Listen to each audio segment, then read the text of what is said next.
ፊልሙ ሲጀምር ሴጁን የተባለ ትኩረቱን ትምህርቱ ላይ ብቻ ያደረገን ወጣት እያሳየን ይጀምራል። እናም ሴጁን አንድ ቀን ጧት ትምህርት ቤት ሲሄድ በጣም የሚሰፋውን ፓንት በማድረጉ ነገርየው ከመጠን በላይ በጣም ትልቅ ያስመስልበትና የብዙ ሰዎችን ትኩረት ይስባል። ፊት ለፊቱም ተቀምጣ የነበረችው ሴት ነገርየውን ወደሷ እየጠቆመ መስሏት በንዴት እየጮኸችበት በጥፊ ትመታዋለች። ይሄ ሁሉ ነገር ሲፈጠር ባስ ውስጥ የነበሩ ተማሪዎች እየተሳለቁበት በስልካቸው ይቀርጹታል። ሴጁንም ትምህርት ቤት ከመድረሱ በፊት ነበር ቪዲዮ በትምህርት ቤት ውስጥ ተሰራጭቶ ሙሉ ተማሪዎች ሴጁንን መሳለቂያና መቀለጃ ያደረጉት። በዚህም በጣም ተናዶ ምሳ እየበላበት ከነበረበት ቦታ በንዴት ተነስቶ ሊሄድ ሲል በትምህርት ቤት ውስጥ በጣም ታዋቂና ተወዳጅ ከሆነችው ዩጋን ከተባለች ልጅ ጋር ይጋጭና የያዘውን ምግብ እንዳለ ይደፋባታል። ሴጁን አሁንም በጥፊ ተመቶ መሳለቂያ እንደሚሆን እያሰበ ሳለ ዩጋን በክብር ምንም ሳትለው ችግር እንደሌለው ነግራው ትሄዳለች። ሴጁን ከዩጋን በሰማው ነገር በጣም እየደነገጠ ከዚህ ሰዓት ጀምሮ ነበር ትኩረቱንና አይኑን ዩጋን ላይ መጣል የጀመረው። ብዙም ሳይቆይ ግን ጓደኛው ለሴጁን ዩጋን ፍቅረኛ እንዳላትና ከሷ ጋር መሆን እንደማይችል ይባስ ብሎ ፍቅረኛዋ እጅግ በጣም ታዋቂና ዝም ብሎ ተራ ሰው እንዳልሆነ ይነግረዋል። ሴጁን በሰማው ነገር ልቡ ሲሰበር ጓደኛው በዚያ አልበቃ ብሎት ሲጀመር እሱ ከሴት ጋር ለመቀራረብ ከፈለገ ራሱን መቀየር እንዳለበትና ሴቶች እሱን እንዲያስተውሉት ከፈለገ ገጽታውንና ማንነቱን መቀየር እንዳለበት ይመክረዋል። ከሰዓት ላይ በሙዚቃ ክፍል ዩጋን ፒያኖ ስትጫወት ሴጁን እየተመለከታት ከሷ ጋር ተጋብቶ ልጆች ወልዶና ደስ የሚልን የፍቅር ህይወት እየኖረ በምናብ ራሱን እያየ ተመስጦ እዛው ጋር ድርቅ ብሎ ይቀራል። በዚህ ሰዓት ግን ወንድ የተባለ ልጅ የሴጁንን መመሰጥ አስተውሎ ስለነበር ለብቻው ያገኘውና ዩጋንን እንደወደድካት በደንብ ያስታውቅብሃል። ተማሪዎችም እንዲያከብሩህና እሷም እንድትወድ ከፈለክ ከኔ ጋር የተማሪነት ፕሬዝዳንት ምርጫውን ተወዳደር። ሰዎች አንድ ስልጣን እንዳለ ካወቁ በኋላ ላንተ ያላቸው አመለካከት ይቀየራል። ይህን የፕሬዝዳንትነት ምርጫውን አሸንፍና እሷንም በፍቅር ማሸነፍ ትችላለህ ይለዋል። ሴጁን ምክሩ ደና ምክር ባይመስለውም ለማንኛውም በማለት በሐሳቡ ይስማማል። ወደ ክላስ ሲመለሱ የሴጁን ጓደኛዎች ዩጋንን ፒያኖ ስትጫወት እርቃኗን ይስሏትና ጠረጴዛ ላይ ያስቀምጡታል። ሴጁን ባየው ነገር እየደነገጠ ማንም እንዳይቀልድባት ወረቀቱን ይደብቀዋል። ጓደኛውም ወረቀቱን እንዲመልስለት ሲጠይቀው ሴጁን እምቢ በማለቱና ሁለቱ እየተጨቃጨቁ ስለነበር ክፍል ውስጥ በመረበሻቸው ምክንያት ትምህርት ቤታቸውን እንዲያጸዱ ቅጣት ይሰጣቸዋል። ሴጁንም ለሚወዳት ልጅ ጥብቅና ቆሞ እንደዚህ አይነት ነገር ውስጥ በመግባቱ ትንሽም ቢሆን የኩራት ስሜት ይሰማዋል። ከቆይታዎች በኋላ ሴጁን ሆዱን ያመውና እየተሯሯጠ ወደ ሽንት ቤት ሲሄድ የመጀመሪያውን ሽንት ቤት በትምህርት ቤት ውስጥ ሐሜተኛ የሚባሉ ሴቶች ሞልተውት ስለነበር ምንም እንዳልተፈጠረ በማስመሰል ወደ ሌላኛው ሽንት ቤት ይሄዳል። ሁለተኛው ሽንት ቤትም እንደሄደ የሆነ ልጅ ከበር ላይ ውስጥ ሰው እንዳለ ነግሮ ያስቆመዋል። ውስጥ ተደብቆ እያጨሰ የነበረውም ተማሪ ወጥቶ ማን የመጣው ብሎ ጓደኛውን ሲጠይቀው ልጁም ማይረባ ሰው ነው የመጣው ባክህ ዝም ብለህ ማጨስህን ቀጥል በማለት ሴጁን ላይ ይዘባበቱበትና ያባሩታል። ሴጁንም ሌላ ሽንት ቤት ተጠቅሞ ከመጣ በኋላ በድንገት ኮሪደሩ ጭር በማለቱ ግራ እየተጋባ ምን ተፈጥሮ ነው በማለት አጮልቆ ወደ አንድ ቦታ ሲመለከት ኪኮ የተባለ ተማሪ እነዛ ሲያጨሱ የነበሩ ዱርዬ ተማሪዎችን እየቀጣቸው ይመለከታቸዋል። ኪኮ በትምህርት ቤት ውስጥ በጣም የሚፈራና የሚከበር ተማሪ ነው። ዱርዬ የሚባሉ ተማሪዎችም የሚፈሩት ሲሆን በአፉ ቃል ሳያወጣ በአይኑ ብቻ ነው ምልክት የሚሰጣቸው። የሱ አንድ ግልምጫ ለየትኛውም ተማሪ ትዕዛዝ ከመስጠት በላይ በቂ ነበረ። ሴጁንም ይህንን እየተመለከተ በድንገት ሳቁ ያመልጠውና ኪኮ ያየዋል። ኪኮም ወደ ሴጁን በመሄድ ተከተለኝ ብሎት ይዞት ይሄዳል። ዱርዬዎቹም ይህንን እያዩ በቅናትና በንዴት አይን ሴጁንን ይመለከቱታል። እናም ኪኮ ሴጁንን በተማሪዎች ፕሬዝዳንትነት እጩ ሆኖ ሊወዳደር እንደሆነ አንዳንድ ወሬዎችን ሰምቶ እንደሆነ እየነገረው በጣም በሚገርምና ደስ በሚል ሁኔታ በዚህ ጉዳይ ላይ ከሱ ጋር አንድ ቡድን ሆኖ መስራት እንደሚፈልግ እየነገረው እጁን ትከሻው ላይ በማድረግ ያቅፈዋል። ሴጁን ሙሉ ሰውነቱን ውርር እያደረገው በህይወቱ ለመጀመሪያ ጊዜ አንድ የሚያከብረው በጣም ትልቅ ሰው እንዳለ ይሰማዋል። በደስታ ሆኖ ወደ ክላስ እንደተመለሰ ግን ውጤቱ በጣም እንዳሽቆለቆለና 32ኛ እንደወጣ ሲነገረው በጣም ይደነግጣል። ጓደኛው በዚህ ጉዳይ ያለምንም ርህራሄ ቀኑን ሙሉ ሲያበሽቀው ይውላል። ወደ ቤትም ከመሄዱ በፊት ሌላኛው ጓደኛው ፎርጂድ ውጤት ማሰራት እንደሚችልና ቤተሰቦቹን በሱ ሸውዷቸው ከቁጣቸው መትረፍ እንደሚችል ይነግረዋል። ሴጁንም የጓደኛውን ምክር ተቀብሎ በፎርጂድ ውጤት እናቱን ከሸወዳት በኋላ እናትየው በጣም ተደስታ በጣም ብዙ ስጦታዎችን አዘጋጅታ ትሰጠዋለች። ሴጁንም የደስደስ ኢነርጂ ድሪንክ ሲጠጣ ካደረ በኋላ በማግስቱ ወደ ዩጋን በመሄድ ሊያናግራት ይወስናል። እየፈራ ቢሆንም ፒያኖ ስትጫወት በጣም እንደምታምርና ጎበዝ እንደሆነች ሲነግራት ዩጋን በደስታ ፈገግ እያለች ታመሰግነዋለች። ነገሮች በጥሩ ሁኔታ እየሄዱ ስለሆነ ሴጁን በጣም ደስ ብሎት ነበር። ነገር ግን በዛኑ ሰዓት ዱርዬዎቹ ልጆች ወደ ሴጁን ይመጡና ያላግጡበት ጀመር። ሴጁን ነገሮችን በብልሃት ሊያሳልፋቸው ቢሞክርም ነገር ግን ልጆቹ እያንገላቱና እያላገጡበት ያሾፉበታል። በዚህ ሰዓት ሴጁን ምንም ማድረግ ስላልቻለ ዛሬ ቢያንስ ልደቱ ስለሆነ እንኳን እንዲተውት ይማጸናቸዋል። እነሱ ግን ግድ ሳይሰጣቸው ማላገጣቸውን ሲቀጥሉ አንደኛው ልጅ ቢያንስ ለዛሬ እንዲተውት ይነግራቸውና ይተውታል። ከቆይታዎች በኋላ ሴጁን አንድ በጣም ልቡን የሚሰብር ነገር ይነገረዋል። ወንዴ ባለፈው በፕሬዝዳንትነት ምርጫው ጉዳይ ላይ አብሮት መስራት እንደሚፈልግ የነገረው ለራሱ እያመቻቸው እንደነበር እንጂ ከሱ ጋር መስራት ፈልጎ አሊያም የሱ ትክክለኛ ምርጫ ሆኖ እንዳልሆነ ይነገረዋል። ሴጁንም በዚህ ጉዳይ በጣም ስለተናደደ ከወንዴ ጋር ያለውን ጉዳይ ለአንድና ለመጨረሻ ጊዜ አቋርጦ እየሮጠ ወደ ኪኮ በመሄድ ከሱ ጋር መስራት እንደሚፈልግ ይነግረዋል። ኪኮም በትምህርት ቤት ውስጥ እጅግ በጣም ጎበዝ የሆነችና እንደዛው አመፀኛ የሆነች በምርጫው ላይም እንድናሸንፍ ተረዳናለች ብሎ ያሰባትን ዩና የተባለችን ሴት ከሴጁን ጋር ያስተዋውቃቸዋል። እናም ኪኮ በቀልድ መልኩ ጥሩ ጥንዶችም ሊወጣቸው እንደሚችል ቀልዶባቸው ሲሄድ ሁለቱም በጣም በሚያስጠላ ግልምጫ እየተገለማመጡ ዩና ሴጁንን በጣም እንደምትጠላውና ልታየውላ እንደማትፈልግ ትነግረዋለች። በዋንዴ ጉዳይ ልቡ ተሰብሮ ያለው ሴጁን ጭራሽ ዩና እንደዚህ አይነት ንግግር ስትናገረው እጅግ በጣም ልቡ ይሰበራል። ከሰዓት ላይም ወደ ቤት ሊሄዱ ሲሉ ኪኮ እህቱን ይዟት ይመጣና ከሴጁን ጋር ያስተዋውቃቸዋል። የኪኮም እህት ሴጁን እየተሽኮረመመ ስልኩን ሲጎረጉር ትመለከተውና ለእጮኛው ቴክስት እየላከላት እንደሆነ ትጠይቀዋለች። ሴጁንም እየተሽኮረመመ እጮኛ እንደሌለውና ሲንግል መሆኑን ይነግራታል። ወደ ቤትም ለመሄድ ወደ ባስ ውስጥ ሲገቡ የኪኮ እህትና ሴጁን አንድ ላይ ነበር የተቀመጡት። የኪኮ እህት ሴጁንን ያለ ሀፍረት ስለምትነካካው ሴጁን ትንሽ ተሸማቆ ነበር። ነገር ግን አብረው ጊዜ ማሳለፍና የተለያዩ ቦታዎች አንድ ላይ መሄድ ሲጀምሩ ሴጁን የሀፍረት ስሜቱ እየጠፋለት ይመጣል። ሾፒንግም አብረው ወጥተው ፒንክ ጸጉር ማሳጃ ጭንቅላቱ ላይ በማድረግ ቆንጂዬ እንደሆነ እየነገረችው በመቀለድ አብረውም ሰልፊ እየተነሳች ደስ የሚልን ጊዜ ማሳለፍ ይቀጥላሉ። እናም ሴጁን ለመጀመሪያ ጊዜ እጅግ በጣም ጥሩ ጓደኞችን እየመሰረተ እንደሆነ ይሰማዋል። እሷም ያለምንም ፍርሃት እየቀረበችው አንዴ ስታቅፈው ምን ስትለው ሴጁን ሳይታወቀው የፍቅር ስሜት እየተሰማው ይመጣል። ይሄ ትክክለኛ ፍቅር ሊሆን ይችላል የሚል ስሜትም እየተሰማው አንድ ላይ ማታ እራት ከበሉ በኋላ ሴጁን በጣም እንደምታምር ሊነግራት ሲዘጋጅ በድንገት የሆነ ሰውዬ በመኪና ይመጣና የኪኮን እህት ይዟት ይሄዳል። ቀኑን ሙሉ ደስተኛ ሆኖ የዋለው ሴጁን በአንዴ ልቡ ይሰበርና በጣም ስሜቱ ይጎዳል። ኪኮም የሴጁንን መረበሽ ስላስተዋለ ለጓደኝነታችን የመጀመሪያ ስጦታ ይሆናል በማለት አንድ በጣም ውድ የሆነ አፕል ዋች እንደ ስጦታ ይሰጠዋል። ሰዓቱ እጅግ በጣም ውድና ቅንጡ በመሆኑ ሴጁን እየተደሰተ ምናልባት ይሄ ጓደኝነታችንን የምናጠነክርበት መንገድ እየከፈተልን ይሆናል በማለት ተሰናብቶት ወደ ቤቱ ይሄዳል። በማግስቱ ትምህርት ቤት ውስጥ ዩጋን ወደ ሴጁን ትመጣና ትላንት የት እንደነበርና ከሴት ጋር እንደነበር አንዳንድ ወሬዎችን እንደሰማች ትነግሯለች።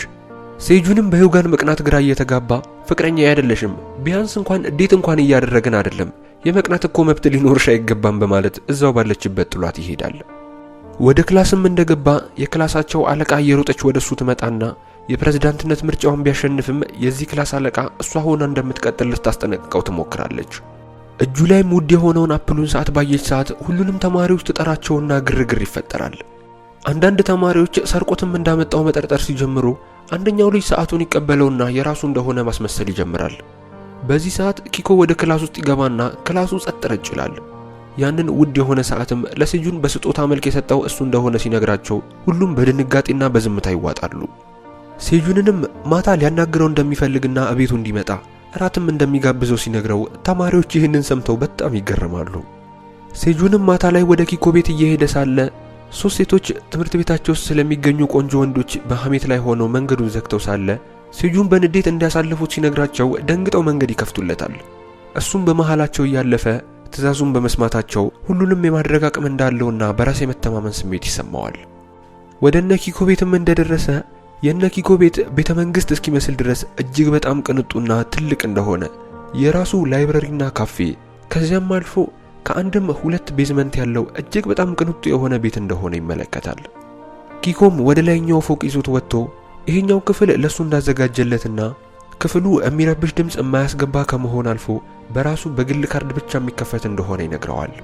እናም ኪኮ በፈለገበት ሰዓት መምጣትና መሄድ እንደሚችል ሲነግረው ሴጁን ኪኮ ምን ያህል ሀብታም እንደሆኑና ገንዘብ ለሰው ልጅ ምን ያህል ጉልበት ሊሰጥ እንደሚችል እያስተዋለ በጣም ይገረማል። እናም ኪኮ ዩናንም ከጠራት በኋላ ይህንን የፕሬዝዳንትነት ውድድራቸውን ማሸነፍ የሚችሉት እነሱ እርስ በርስ ጥሩ ከሆኑ ብቻ እንደሆነ እየነገራቸው ሌላ ምንም የተለየ ትልቅ ነገር እንደማይጠበቅባቸው ያስረዳቸዋል። ዩናና ሴጁን መሃል ግን ሌላ ነገር ያለ እስኪመስል ድረስ ሲጨቃጨቁ ኪኮን በጣም ግራ ያጋባዋል። በማግስቱ ትምህርት ቤት ውስጥ ያልተጠበቀ ግርግር ይነሳል። ዩጋንን እርቃኗን የሳሏት ስዕል በትምህርት ቤት ውስጥ በመዳረሱ ዩጋን በጣም ተናዳ ወደ ክፍላቸው በመሄድ ወንዶቹን ማን ይህን ስዕል እንደሳለው ትጠይቃቸዋለች። ወረቀቱ ጀርባ ላይ የነበረውም የእጅ ጽሑፈት ጋንቴ የተባለው ተማሪ ስለነበር ዩጋን ጋንቴ ወደ ተባለው ተማሪ ሄዳ ታፋጠጠዋለች። ጋንቴም በዛኑ ሰዓት በሚያስፈራ አስተያየት ወደ ሴጁን ነበር የተመለከተው። ነገር ግን ሴጁን ምንም የፍርሃት አይን አላሳየም ነበር።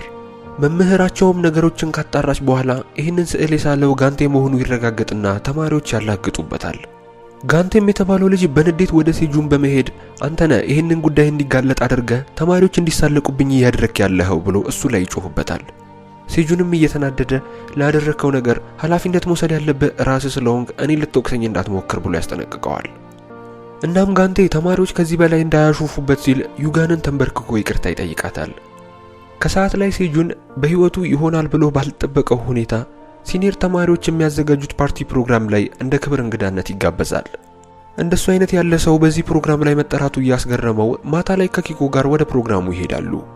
ኪኮ ሳያካብድ ቀለል ያለ ልብስ ሲሆን የለበሰው፣ ነገር ግን ሴጁን በትምህርት ቤት ዩኒፎርሙ ነበር ወደ ፕሮግራሙ ሄደው። የፕሮግራሙ ህጎች እጅግ በጣም ብዙና አስገራሚ ሲሆኑ የገዛ ስልካችሁን እንኳን ወደ ፕሮግራሙ ይዛችሁ እንድትገቡ አይፈቀድም ነበር። ሰዓት ለማየት እንኳን ስልክ ይዞ መገኘት አይቻልምና ሴጁን የመጣውት የመንግስት ስብሰባ ነው እንዴ በማለት እየተገረመ ጫማውን አውልቆ ወደ ፕሮግራም ውስጥ ሊገባ ሲል ጠባቂዎች ያስቆሙትና መጀመሪያ ስልክህን አስቀምጥ በማለት ስልኩን ይቀበሉታል። ውስጥ ሲገቡም ያጋጠማቸው እጅግ በጣም የተለየ ሌላ ዓለም ሲሆን በጣም የተደበላለቁ መብራቶች ያሉበትና ተማሪዎች በነጻነት እንደፈለጉ የሚደንሱበትና ያለምንም ፍርሃት ሁሉም እንደፈለገ መሳሳም የሚችልበት ቦታ ሆኖ ያገኘዋል።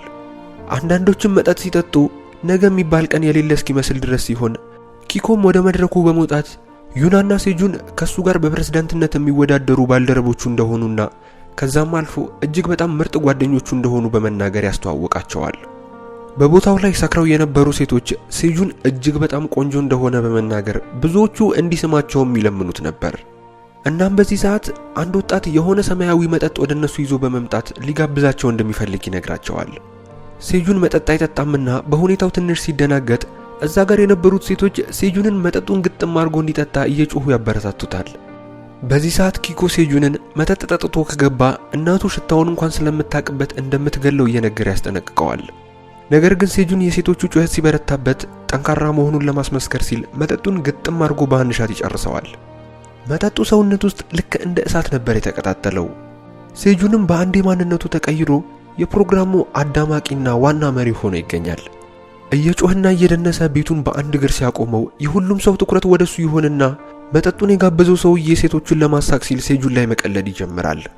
በዚህ ሰዓት የስካር ስሜት ውስጥ ያለው ሴጁን እስከዛሬ ሰዎች ሲያሾፉበት የነበረውን እያስታወሰ በአንድ ንዴት ሰውየውን ሄዶ በቦክስ ብሎ መሬት ላይ ይዘርረዋል። ነገሮች ባልተጠበቁበት ሁኔታ እየሄዱ ሴጁንና ሰውየው ኃይለኛ የሆነ ድብድብ ውስጥ ይገባሉ።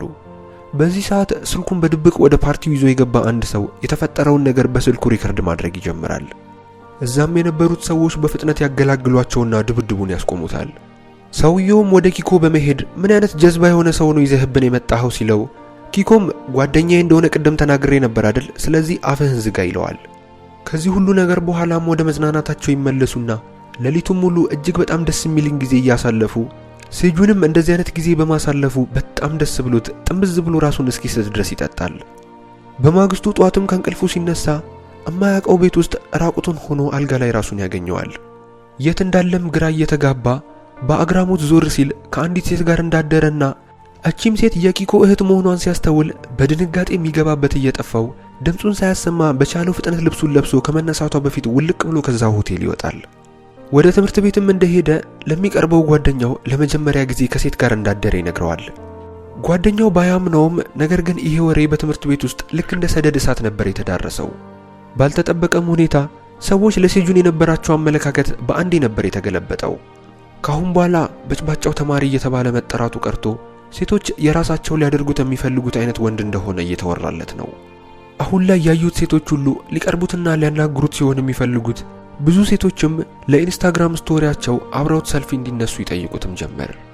እናም አሁን ላይ ነገሮች ተገለባብጠው ሁሌ የምትንቀው የክፍላቸው አለቃ ዛሬ ላይ አብሯት እንዲሆንና ፎቶ እንዲነሳ ስትጠይቀው ሴጁን በህይወቱ ለመጀመሪያ ጊዜ በሴቶች በመፈለጉ እጅግ በጣም የኩራት ስሜት ይሰማዋል። እናም ግን በብዙ ሰዎች መወደድ ሁሌ ችግርን ይዞ ይመጣልና የትምህርት ቤቱ ዱርዬ ልጆች በጣም የብዙ ሰዎችን ትኩረት በመሳቡ ምክንያት በጣም ቀንተውበት ሴጁንን ወደ አንድ ድብቅ የሆነ ክፍል ይዘው ሄደው በጣም ክፉኛ ያንገላቱ ይደበድቡታል። ከዛም እንደወጣ በትምህርት ቤት ውስጥ በብዙዎች የሚፈራ አንድ ሞተረኛ ልጅ ሴጁን በጣም እንደተደበደበ ያስተውልና ይህንን ነገር እንደሚበቀልለት ቃል ገብቶለት ይሄዳል። እናም ብዙም ሳይቆይ ፖሊሶች ወደ ትምህርት ቤቱ ይመጡና እነዛ ሴጁንን ሲደበድቡት የነበሩትን ሰዎች በቁጥጥር ስር አውለው ወደ ፖሊስ ጣቢያ ይዘዋቸው ይሄዳሉ። ሴጁንም ይሄ ሞተረኛ ልጅ ምን አይነት ተአምር ተጠቅሞ ነው እነዚህን ሰዎች በአንዴ ወደ እስር ቤት ያስገባቸው በማለት በጣም ይገረማል። እናም የፕሬዝዳንትነት ምርጫው ሊካሄድ 16 ቀናቶች ብቻ ናቸው የቀሩት። በዚህም ምክንያት ተማሪዎቹ በውጥረት ትምህርት ቤቱን በግርግር ተሞልቷል። በማግስቱም ዱርዬዎቹ ልጆች ይፈቱና ወደ ሴጁን በመሄድ በተፈጠረው ነገር በጣም ተናደው ስለነበር ሊያስፈራሩት ይሞክራሉ። ነገር ግን በዚህ ሰዓት ሴጁን ምንም የመፍራት ፊት አላሳየም ነበር። ምንም እንደማያመጡ እየነገራቸው የምርጫ ቅስቀሳውን ማድረግ ሲጀምር ተማሪዎች ሴጁንን በጣም እየወደዱት እውቅናውን በትምህርት ቤት ውስጥ እየተስፋፋ ይመጣል። በዚህ ሰዓት ሁሉም ተማሪዎች ባልጠበቁበት ሁኔታ ዋንዴ በጣም ትላልቅ የሆኑ ወንጀለኞችን ለሀገሪቷ ፖሊሶች በማጋለጡ ምክንያት በዜና ላይ ቀርቦ ትላልቅ የሆኑ ሜዳሊያዎችን ይሸለማል። ወደ ትምህርት ቤትም ሲመጣ ሁሉም ተማሪዎች እያደነቁት ትኩረታቸውን ከሴጁን ወደ ዋንዴ በማድረጋቸው ሴጁን በጣም ልቡ ይሰበርና ተስፋ ቆርጦ ሊመለስ ሲል ኪኮ በድንገት ወደሱ ይመጣና ትከሻውን ያዝ በማድረግ ፍርሃቶቹን መጋፈጥ እንጂ መሸሽ እንደሌለበት ያለዛ መቼም አሸናፊ ሊሆን እንደማይችል ሲነግረው ሴጁን በኪኮ ንግግር እጅግ በጣም ይበረታታል። የኪኮ ንግግር በሴጁን ጭንቅላት ውስጥ ይቀሩና ሴጁን የፕሬዝዳንትነት ምርጫውን ለማሸነፍ ተነሳሽነት ያገኛል። እናም ሴጁን ከሰዓት ላይ ዩናን ያገኛትና ከሷ ጋር በደንብ ለመቀራረብ ስለፈለገ እጮኛለሽ እንዴ በማለት ጥያቄ ያነሳ ሊያናግራት ይሞክራል። ነገር ግን ዩና ጥያቄውን ባለመመለሷ ሴጁን ተስፋ ሳይቆርጥ ልጋብዝሽ ስለምፈልግ የምትወጂው ምግብ ምንድነው ብሎ ይጠይቃታል። አሁንም ግን ልታናግረው እንደማትፈልግ ስትነግረው ሴጁን ተስፋ ይቆርጥና ወደ ቤት ለመሄድ ባስ ውስጥ ሲገባ የኪኮ እህት ከየት መጣች ሳይባል አጠገቡ መታ ትቀመጣለች። ይሄ ክስተት ዩናን በጣም እንድትቀና ሲሆን ያደረጋት የኪኮ እህትና ሴጁን ግን ደስ የሚል ጊዜ እያሳለፉ ነበር። ወደ ፓርክም አብረው ሄደው ቁጭ ብለው ማውራት ይጀምሩና ሴጁን በድንገት ከዚህ ሴት ጋር ከቀናቶች በፊት አንድ ላይ አድሮ እንደነበር ትዝ ይለውና በድንጋጤ መርበትበት ይጀምራል።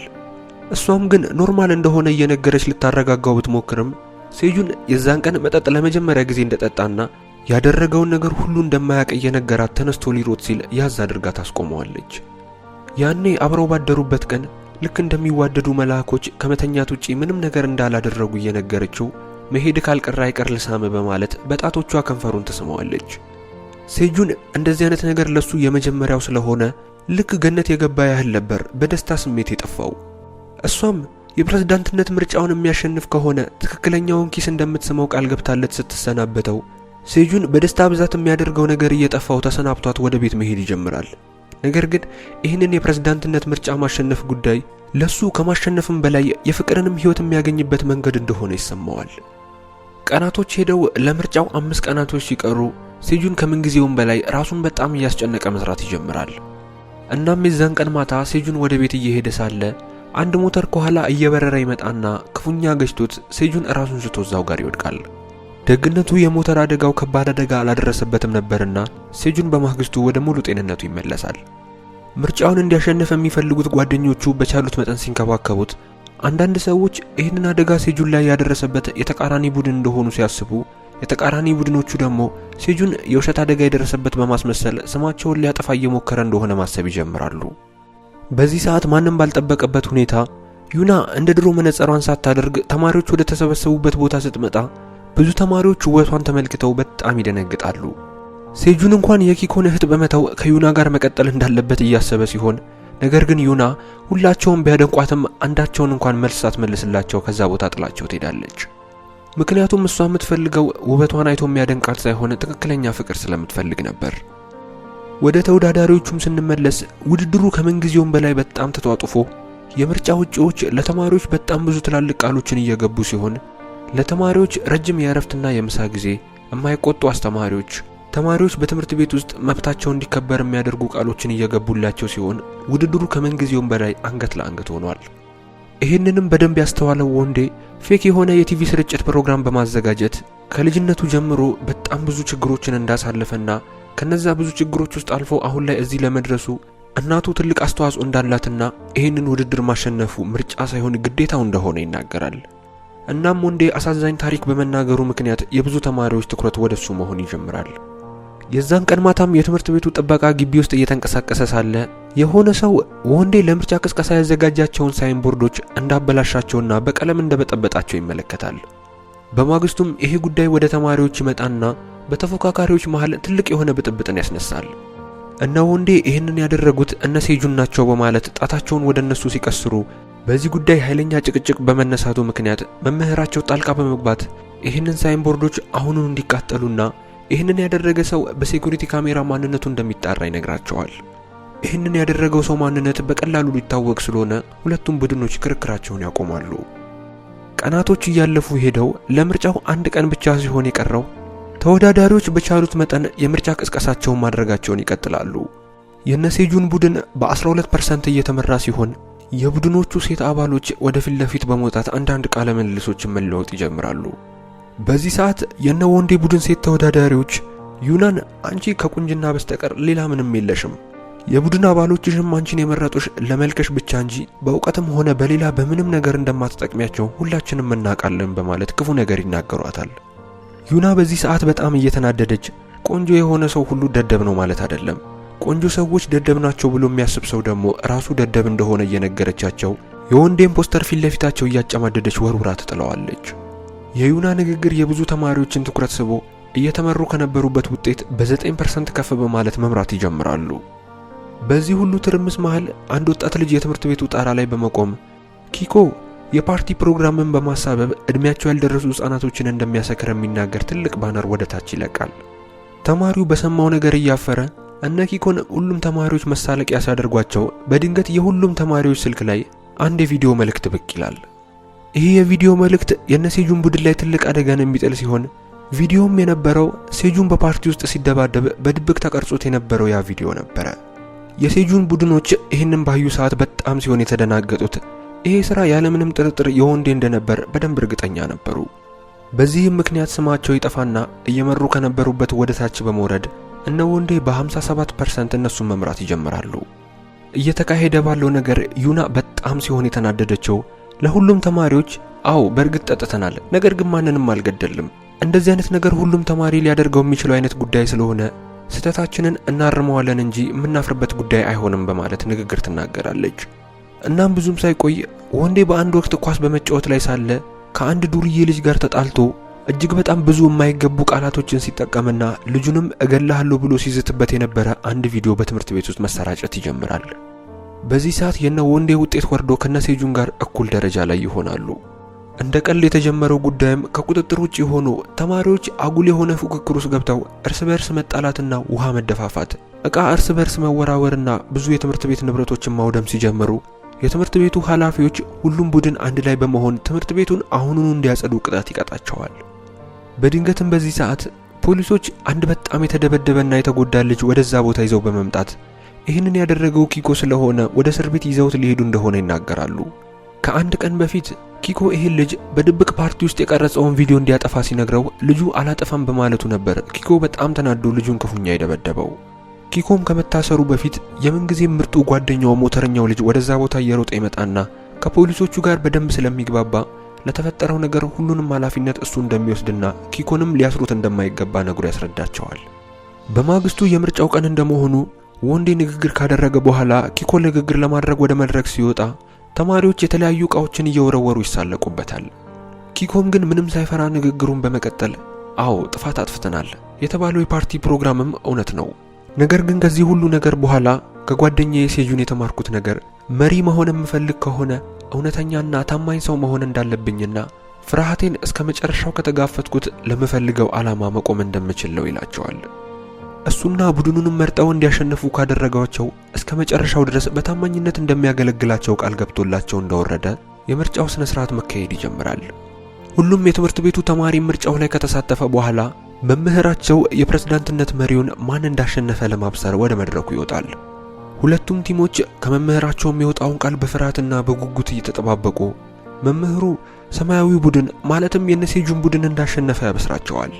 እነ ወንዴ በሐዘን ተውጠው ዝም ሲሉ የነሴጁን ቡድን በደስታ ትምህርት ቤቱን በአንድ እግር ያቆመዋል። እናም ሴጁን ካሁን በኋላ የተረጋገጠ የትምህርት ቤቱ የካውንስል ፕሬዝዳንት ስለሆነ በጣም ደስ ብሎታል። ኪኮም ወደ ዋንዴ በመሄድ እጁን እየጨበጠ ለነበራቸው ፉክክር ትልቅ ሪስፔክት ያሳየዋል። ሴጁን አሁን ላይ ውድድሩን በአግባቡ ስላሸነፈ ቀጣዩ ስራ የነበረው ፍቅረኛ ማግኘት ነበር። እሷም የካውንስሉ ሴት ፕሬዝዳንት የሆነችው ዩናንም ያገኛትና በፓርክ ውስጥ አብረው ቁጭ ብለው ማውራት ይጀምራሉ። አሁን ባሉበት ሁኔታ ዩና እምቢ ማለት አትችልም ነበርና ሳታንገራግር የሴጁንን ጥያቄ ትቀበለዋለች። ሁለታቸውም ላይ ትልቅ የሆነ የአይን ፍቅር ይታይባቸው ነበር። በዚህ ሰዓት በድንገት ለሴጁን ስልክ ይደወልለትና እናቱ ፖሊስ ጣቢያ እንደሆነችና እዛ እንዲመጣ ይነገረዋል።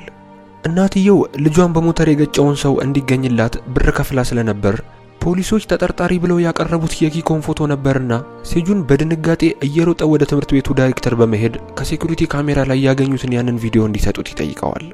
ዳይሬክተሩም የካሜራው ቅጂው እንደሚያሳየው ከሆነ ኪኮ ወደዛ ክፍል የገባው እነዛ ሳይንቦርዶች ከተበላሹ በኋላ ነው። ሳይንቦርዱ ከመበላሸቱ በፊት የነበረው ቅጂ ደግሞ በመደምሰሱ ዋና ተጠርጣሪ ራሱ ሴጁን እንደሆነ ይነግረዋል። ሴጁን በዚህ ሰዓት በጣም ይናደድና የዳይሬክተሩን ቢሮ ጥሎ ይወጣል። እሱ ፕሬዝዳንት ስለሆነ አንዳንድ ተንኮሎች እየታቀዱበትም ስለሆነ ከዚህ ስልጣኑ መልቀቅ እንዳለበት ይወስናል። ማታ ላይም ወደነ ኪኮ ቤት ሲሄድ ኪኮ ብዙ ጓደኞቹን ቤት ውስጥ ሰብስቦ ምርጥ የሆነ ፓርቲ ፕሮግራም አዘጋጅቶ እየተዝናና ነበር። እነ ኪኮም ሴጁንን አላዩትም ነበርና እሱ ላይ ስለደረሰው የሞተር አደጋ እያወሩ እየተዘባበቱበት ይስቁበታል። ሴጁንም የኪኮን ተጠርጣሪነት የሚገልጽ ከፖሊሶች ያመጣውን ደብዳቤ ሲያሳየው ኪኮ ወረቀቱን ይጨማድደውና ከወደክበት ቦታ አንስቼ ፕሬዝዳንት እንድትሆን ያደረኩ እኔ ነኝ፣ ልታመሰግነኝ ነው የሚገባው በማለት ይዞት የነበረው መጠጥ ፊቱ ላይ ይደፋበታል። ሁሉም ሲደናገጡ እኔ መጀመሪያውኑ ፕሬዝዳንት እንድትሆን የፈለኩት ስለምታሳዝነኝና ሁሉም ስለሚንቅህ እንጂ እኔ ላንተ የተለየ ነገር ማድረግ ኖሮብኝ እንዳልሆነ ማወቅ ይኖርብሃል ይለዋል። በንዴትም መሬት ላይ አስተኝቶ ሲደበድበው ሴጁን ምንም ሳይናገር ስልኩን ብቻ በማውጣት ድርጊቱን መቅረጽ ይጀምራል። በዚህ ሰዓት የኪኮ ጓደኛ ሊያገላግላቸው ሲሞክር ኪኮ በጣም ይናደድና እዛ ጋር ያገኘውን ዕቃ አንስቶ ሲወረውርባቸው የወረወረው ዕቃ በመስኮት በኩል መስታወት ሰብሮ በመውጣት መንገድ ላይ ሲሄድ የነበረ ሰው ይመታና ፖሊሶች ወደ አካባቢው በፍጥነት ይመጣሉ። ፖሊሶችም የኪኮን ወንጀለኛነት አረጋግጠው ስለነበረ የመጡት ወደ እስር ቤት ሊወስዱት ወስነዋል። ኪኮም የሴጁንን እናት ቢለምናትም ምህረት አላሳየችውም ነበር። ወደ እስር ቤትም ሲወሰድ ሴጁን ከዚህ ጊዜ በኋላ ትምህርት ቤት መቀየር እንዳለበት ይወስናል። ከዚህ በፊት ሲያሰቃዩትም ሆነ ሲዘባበቱበት የነበሩት ጓደኞቹ ሴጁን አሁን ላይ ትምህርት ቤት ሊለቅ በመሆኑ በጣም ልባቸው እያዘነ በፍቅር ይሰናበቱታል። ሴጁንም እነ ወንዴ ጋር እንኳን ሳይቀር እንደዚህ አይነት ልብን በማትረፉ እጅግ በጣም በራሱ እየኮራ ትምህርት ቤቱን ተሰናብቶ ይሄዳል። ከአንድ ዓመትም በኋላ ሴጁን 12ኛ ክፍሉን ሲጨርስ ከታላቅ ወንድሙ ጋር በመሆን ወደዛ ትምህርት ቤት ለትውስታ ይመለሳል። አሁን በአስተሳሰብ ከምንጊዜውም በላይ በጣም በሳል የሆነ ሲሆን ከወንድሙ ጋር በመሆን እዛ ግቢ ውስጥ እየዞሩ ሴጁን በዛ ጊዜ የነበረውን የፉክክር ጊዜ፣ የተማሪዎች ሳቅ፣ ደስታቸውን፣ ሐዘናቸውን እያስታወሰ እጅግ በጣም በትውስታ ይዋጣል። እናም ሴጁን በምንም አይነት ሁኔታ ውስጥ ብንሆን ካለን ስልጣን፣ ክብር፣ ዝናና ገንዘብ ይልቅ በሰዎች ልብ ውስጥ የምናገኘው ትንሽዬ ፍቅር በጣም ትልቅ ዋጋ እንዳለው እያስተዋለ ከወንድሙ ጋር እየተቀላለደ ከዛ ግቢ ሲወጣ እያየ ነው። ፊልማችን በዚህ ይጠናቀቃል።